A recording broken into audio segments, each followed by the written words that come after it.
Assalamualaikum warahmatullahi wabarakatuh. Ketemu lagi dengan saya Vivi Rahmawati, calon guru penggerak angkatan 10 dari SK Polri Pandeglang, Kabupaten Pandeglang. Kali ini saya tidak sendiri, saya ditemani oleh rekan saya, Ibu Husnul Fatimah, atau biasa dipanggil Ibu Noy. Nah, beliau ini adalah guru di jenjang SMP di SK Polri Pandeglang. Assalamualaikum Bu Noy. Waalaikumsalam Bu Fitri. Baik, bagaimana kabarnya Bu Noy hari ini? Alhamdulillah sehat Bu Fitri. Alhamdulillah. Nah, Bu Noy, hari ini kita akan melakukan percakapan pra-observasi ya. Jadi nanti sebelum saya mengamati jalannya proses pembelajaran yang Ibu lakukan dalam kelas, sebelum saya melakukan supervisi kelas, kita harus melakukan percakapan pra-observasi terlebih dahulu. Nah, sebelum kita melakukan percakapan, saya harus menyampaikan apa tujuan dari supervisi kelas. Nah, tujuan dari supervisi kelas ini adalah untuk mengetahui dan mengevaluasi proses pembelajaran yang nanti akan Ibu Noy lakukan di dalam kelas ya Bu Noy ya. Nah, percakapan observasi kita kali ini adalah untuk persiapan awal Ibu Noy. Jadi sebelum Ibu melakukan proses pembelajaran, agar lebih siap dan lebih percaya diri sehingga nanti Ibu Noy bisa memberikan pembelajaran yang terbaik untuk siswa-siswa Bu Noy dalam kelas ya. Baik Bu Noy, nanti ada beberapa pertanyaan ya yang akan saya sampaikan kepada Bu Noy. Di antaranya yang pertama adalah tentang tujuan. Nah, untuk tujuan pembelajaran yang Ibu ingin capai itu apa sih Bu Noy? Kira-kira? Bu Fitri, terima kasih atas pertanyaannya. Untuk materi yang nanti Bu Fitri akan supervisi di kelas saya itu materinya insya Allah tentang feeling. Tujuan pembelajarannya saya buat di situ ada 3. Yang pertama, saya ingin siswa itu mampu untuk mengidentifikasi perasaan yang ada di dalam diri mereka. Yang kedua, saya ingin siswa itu untuk yang autis bisa mengungkapkan perasaan mereka, apakah itu marah, apakah itu kecewa, apakah itu lelah, apakah itu bahagia, jadi dalam bahasa Inggris. Nah, yang ketiga, tujuan yang ketiga itu saya buat karena di kelas saya ada anak tunarungu ya. Saya ingin anak-anak yang B atau tunarungu itu dapat mengidentifikasi dan juga menyampaikan perasaan mereka dengan berisarat sederhana sehingga mereka nanti bisa berkomunikasi tentang perasaan mereka terhadap teman, keluarga atau lingkungan. Oke, baik. Jadi tujuan pembelajaran itu ada 3. Benar. Nah, karena di kelas Bu Husnul itu ada 2 kekhususan, yaitu autis ya, dan tunarungu. Jadi yang pertama, Ibu ingin anak autis ini bisa mengungkapkan perasaannya ya, dimana memang mereka itu sulit ya setahu saya ya untuk mengungkapkan perasaan. Lalu kemudian Ibu juga ingin siswa-siswa Ibu bisa mengidentifikasi macam-macam perasaan ya. Kemudian untuk yang anak tunarungu, Ibu ingin anak-anak ini bisa mengidentifikasi dan mengungkapkan perasaannya secara tulisan dan bahasa isyarat yang tujuannya nanti kan bisa dipakai untuk kehidupan sehari-hari ya. Baik Bu Noy, bagus sekali ya tadi untuk tujuan pembelajarannya. Nah, kalau untuk ini Bu Noy, untuk area pengembangannya, nah kira-kira area pengembangan yang mana yang ingin Ibu capai dan ingin saya lakukan observasi? Oke Bu Fitri, untuk materi yang tujuan saat ini saya ada 2 area pengembangan, yaitu pengetahuan dan keterampilan. Untuk pengetahuan, saya ingin siswa saya ketika ditanya perasaan dapat mengenal perasaannya. Ketika saya kasih mereka pertanyaan sederhana, mereka dapat menjawab. Dan yang untuk keterampilannya, saya harap mereka itu dapat menyampaikan perasaannya secara langsung di depan anak-anak ya. Apakah ke temannya itu apakah mereka senang atau bahagia, baik menggunakan tulisan ataupun isyarat atau gambar sederhana untuk anak-anak itu macamnya. Baik. Jadi untuk area pengembangan ada 2 yang ingin dicapai ya, yaitu di area pengetahuan dan keterampilan ya Bu ya. Oke, baik. Nah, saya ingin mendengar nih dari Bu Husnul nih, bagaimana rancangan pembelajaran yang akan Ibu terapkan di dalam kelas nih. Misalnya saja mulai dari strategi pembelajarannya, kemudian model, lalu metode apa yang akan Ibu lakukan digunakan di kelas ini. Oke Bu Fitri, untuk materi yang nanti akan supervisi itu materi tentang feeling. Strategi pembelajaran yang saya akan lakukan adalah strategi pembelajaran berdiferensiasi yang terintegrasi dengan pembelajaran sosial emosional ya, PSE.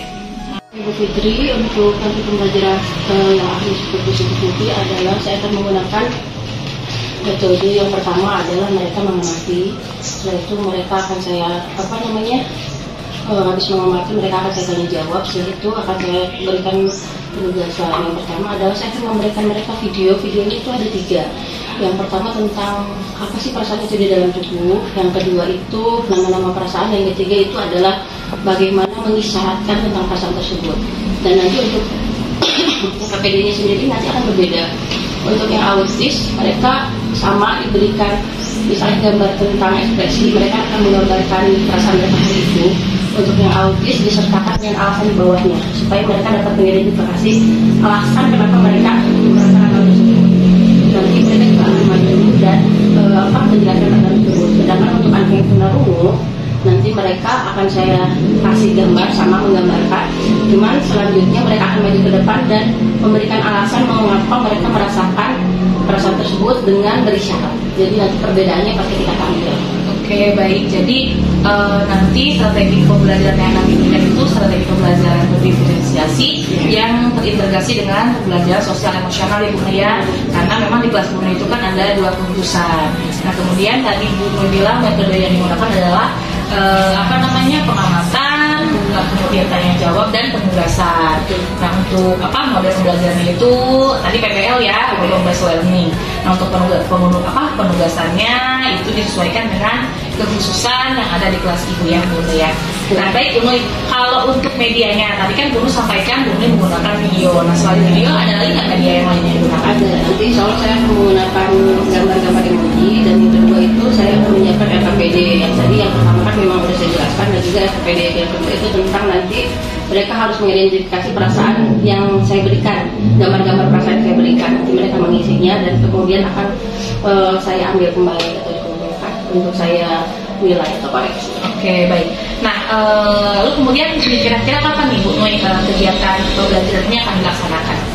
Untuk kegiatan bahasa itu insya Allah jadwalnya memang hari Senin ya, berarti insya Allah Senin depan. Oh, Senin depan. Di jam berapa ya Bu Nur? Jam kedua, hari Senin biasanya jam kedua kalau bahasa Inggris. Jadi Ibu nanti mau melaksanakan kegiatan ini di hari Senin di minggu depan di jam kedua ya. Betul. Baik. Nah nanti di hari Senin besok itu nanti saya akan datang ke kelas Ibu ya untuk melaksanakan supervisi kelas. Saya akan melihat dan mencatat hal-hal apa saja yang terjadi di dalam kelas Ibu selama Ibu mengajar di dalam kelas ya Bu ya. Nah setelah itu nanti setelah kita melakukan observasi, nanti kita akan melaksanakan percakapan pasca observasi ya Bu Nur ya. Baik. Oke. Nah sebelum kita akhiri percakapan kita hari ini Bu Nur, saya mau tanya dulu nih dari ke Bu Nur nih. Kira-kira nih setelah percakapan yang sudah kita lakukan, apa sih yang Ibu dapatkan dari percakapan kita? Alhamdulillah Bu ya, setelah percakapan kita hari ini saya jadi bersemangat nih. Nanti kan Ibu bakal datang ke kelas saya, berarti nanti saya harus mempersiapkan persiapan yang lebih matang, baik itu videonya, KPD-nya ataupun emoticon yang akan saya pakai di kelas, biar nanti anak-anak ibunya bisa melihat dengan maksimal dan anak-anak juga bisa saya berikan materi secara maksimal juga. Oke, baik Bu Nur. Terima kasih ya Bu Nur untuk waktunya. Nanti kita kembali lagi saat Bu Nur sedang melaksanakan kegiatan pembelajaran, lalu kemudian nanti akan saya lakukan observasi ya. Terima kasih Bu Nur. Demikian percakapan pro observasi kali ini. Kita akan bertemu kembali di kegiatan observasi kelas dan kegiatan percakapan pasca observasi yang akan didampingi oleh pengajar praktik. Terima kasih atas perhatiannya. Wassalamualaikum warahmatullahi wabarakatuh.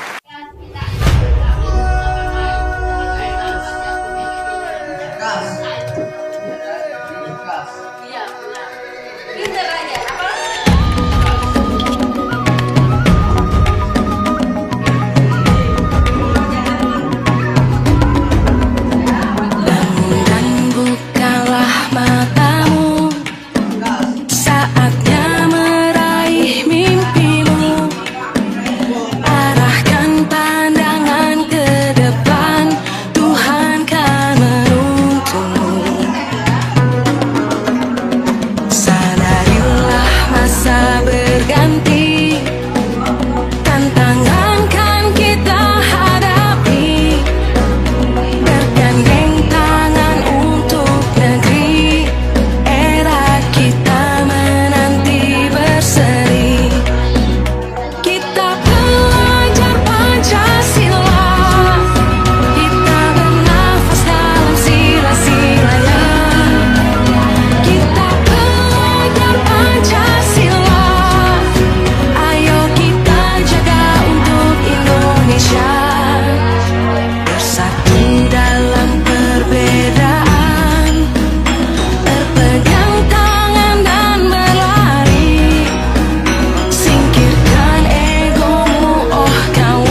kalian setelah belajar dengan mama itu bisa tahu yang mana perasaan senang, yang mana perasaan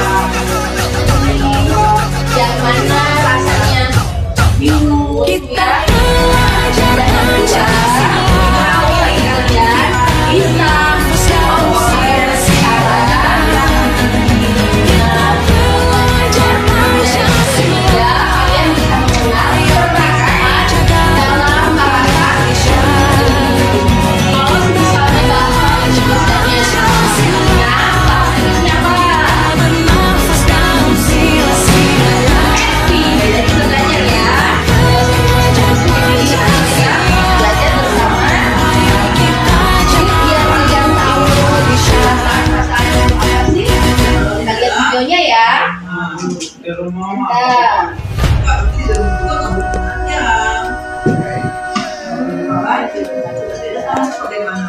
Tri, ibu pinjam apa?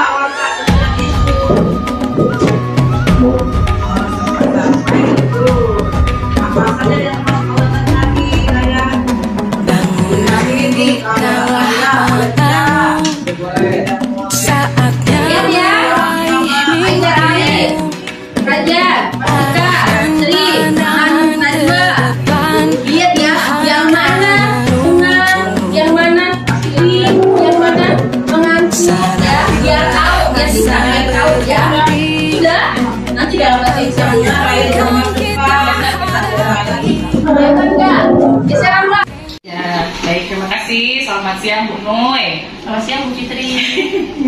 Bagaimana ini Bu Nuy kabarnya? Alhamdulillah baik Bu Fitri. Alhamdulillah. Sebelumnya saya mau ucapkan terima kasih ya sama Bu Nuy karena sudah mau menyempatkan waktu untuk duduk bersama di sini. Nah sebelumnya kan saya sudah menyampaikan ke Bu Nuy ya, sudah bilang ke Bu Nuy bahwa hari ini kita mau ada percakapan pasca observasi didampingi sama Bapak kita ya, Bapak pengajar praktik kita, Bapak Gugun Gunawan. Baik, kita langsung aja Bu Nuy ya. Siap? Oke, siap. Nah Bu Nuy kan kemarin kita sudah melaksanakan observasi kelas di kelas Bu Nuy ya. Nah menurut Bu Nuy sendiri, apakah tuh pas pada saat observasi kelas itu pembelajaran yang diberikan Bu Nuy itu sudah sesuai dengan apa yang sudah dilaksanakan oleh Bu Husnu? Menurut saya pribadi ya kemarin sudah cukup baik, cuman masih kurang maksimal. Masih kurang maksimal? Ya. Sebelah mana tuh kalau boleh tahu menurut Bu Nuy kurang maksimalnya? Ya, kurang maksimalnya menurut saya pas bagian video. Karena memang saya kan ngambil video dari YouTube. Ada videonya sekitar 4 video. Nah itu satu video tidak tersampaikan karena waktunya terlalu panjang. Oh gitu. Jadi waktu. Jadi karena durasi videonya yang terlalu panjang gitu kan. Tapi kalau menurut Bu Nuy dari misalnya kegiatan awal nih sampai ke kegiatan inti akhir, nah itu secara keseluruhan bagaimana? Berjalan lancarkah atau apa selain dari video itu? Berjalan lancar alhamdulillah. Terus Bu Nuy boleh diceritakan nggak pada saat kemarin itu pada saat memberikan pembelajaran ada yang dirasa kurang atau ada yang dirasa sudah cukup nih gitu? Kalau yang sudah cukup saya pikir untuk LKPD anak-anak itu udah cukup ya. Udah buat yang autis, buat yang tunarungu ataupun yang cengeng itu cukup. Cuman yang dirasa kurang itu memang pemahaman anaknya ada beberapa yang kurang. Kayak anak tunarungu itu memahami konsep yang abstrak itu kurang ya. Gitu. Jadi hanya yang untuk anak tunarungu saja. Iya kurang. Kalau untuk yang anak autis sendiri itu menceritakan kembali perasaannya, kan materi kemarin itu tentang feeling ya, how you feel today. Jadi kalau anak yang tunarungu itu masih ambigu membedakan mana bosan, mana marah. Ya karena memang abstrak kan. Kalau untuk yang autis sendiri itu untuk menceritakan kembali perasaan mereka hari ini itu agak susah. Jadi itu tantangannya. Gitu. Nah itu dari sisi muridnya mungkin ya. Ya. Nah itu yang dihadapi oleh murid nih kesulitannya nih. Kalau misalkan oleh Bu Nui sendiri ini sebagai guru, sebagai penyaji gitu, ada kesulitan nggak menyampaikan materi yang kemarin? Oh, tentu ada ya. Iya. Boleh diceritakan Bu Nui apa tuh Kalau kesulitannya? menurut saya kemarin kan pertama itu video memang terlalu panjang, jadi nanti kedepannya seharusnya saya memotong beberapa video terus disatukan, jadi nggak ambil satu link ya. Jadi harusnya dari link ini materi mana yang cocok disatukan, jadi satu video yang jadi lebih lebih efektif. Dan yang paling penting adalah untuk anak tunarungu itu memberitahukan konsep itu sulit bagi saya ya. Jadi kita sebagai guru harus lebih kreatif. Misalnya ngebedain katanya tuh, hari ini apa perasaan kamu? Sama bilang hari ini aku marah. Kamu marah kenapa? Di sana upacara lama, oh berarti bukan marah, itu namanya bosan ya. Nah itu memberikan pengertian ke anak bahwa yang mana marah, yang mana bosan, itu yang agak sulit bagi saya karena halnya abstrak, nggak seperti kita ngasih tahu ini kue warnanya merah, ini kue warnanya hijau, agak susah, jadi perlu berkali-kali. Jadi anak juga kesulitan sebenarnya mengidentifikasi perasaannya sendiri gitu ya. Iya, dan kita yang sebagai guru mengenalkan konsep marah sama bosan itu membedakannya jadi tantangan sendiri, itu kesulitannya. Gitu, baik. Nah, sebelum kita adakan observasi, sebelumnya kan kita juga ada percakapan praobservasi. Nah, situ kan Bu Nui ada target lah, perkiraan tercapaian kayak misalnya kompetensi atau area mana nih yang ingin dikembangkan pada saat memberikan materi itu. Nah, kira-kira menurut Bu Nui bagaimana ketercapaian pembelajaran kemarin itu, dari misalnya kalau misalnya kita bisa ukur ya dari angka 1 sampai 10 tuh, kira-kira itu target ketercapaian kompetensinya itu ada di range yang mana gitu?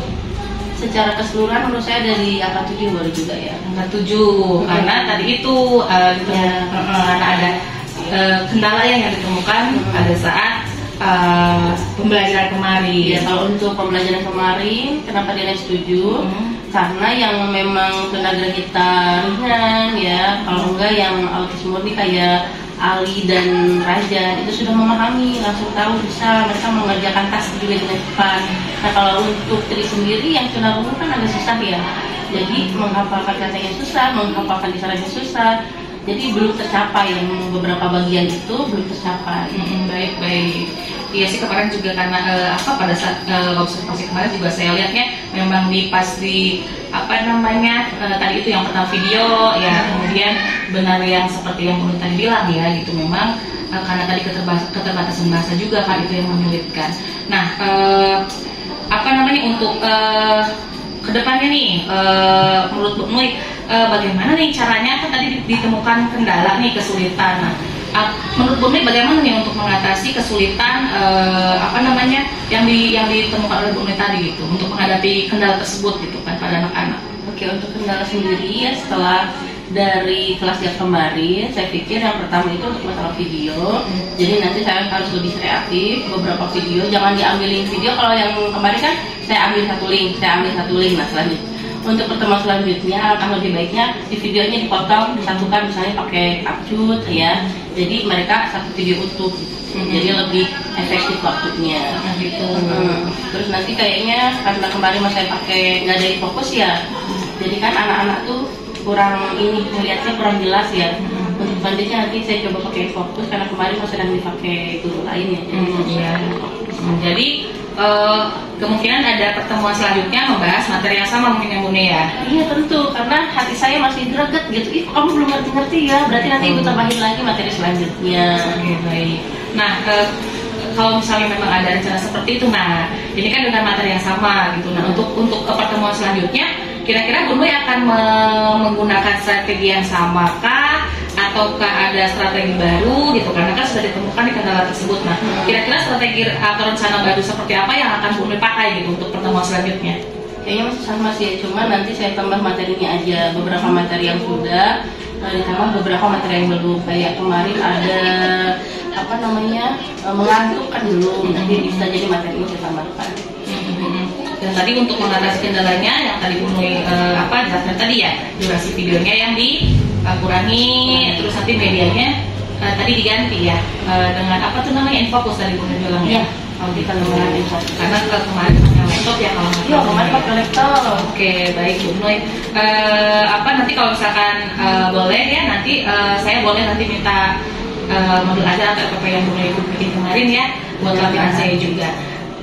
Baik Bu Nui, saya rasa percakapan kita sudah cukup ya. Saya ucapkan terima kasih atas waktunya Bu Nui. Semoga nanti di pertemuan selanjutnya materi yang Bu Nui bawakan untuk anak-anak bisa berjalan dengan lancar. Amin. Makasih ya Bu Nui ya. Sama-sama. Terima kasih. Maaf ya sudah ganggu waktu. Nggak apa-apa.